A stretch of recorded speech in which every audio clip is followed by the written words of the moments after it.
ఓ చాకలైన ఉండేవట, కుంటిగాడిది ఉండేది ఆయనకి. ఓసారి ఆయన శివలింగాన్ని ఒక అడవిలో చూశాడు.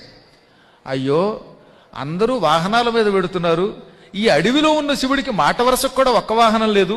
శ్రీశైలంలో పల్లకీలో ఊరేగిస్తున్నారు, బసవడి మీద ఊరేగిస్తున్నారు. పాప అడవిలో ఉన్న పేదలింగం, ఈ పేదలింగానికి వాహనం లేదని ఆ అడవిలో ఉన్న శివలింగాన్ని పీకేసి తాను మైలుగొడ్డలు పెట్టినటువంటి గాడిద మీద కూర్చోబెట్టాట. ఆ గాడిద మీద అప్పటికే కుళ్ళిపోయిన బట్టలు ఉన్నాయి, ఉతకడానికి తీసుకెడుతున్నాడు. అది కుంటి గాడిద. దాని మీద ఈ శివలింగాన్ని పెట్టి తీసుకెళ్లి ఓ గుళ్ళో పెట్టాడు.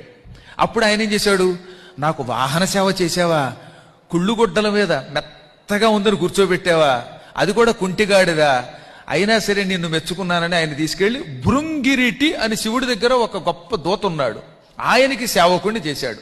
ఇది ధూర్జటి రాసిన కాళహస్తీశ్వర మహాత్మ్యంలో పద్యం అనమాట. ఇది మనకి వామకేశ్వర తంత్రంలో కథ కనబడుతుంది.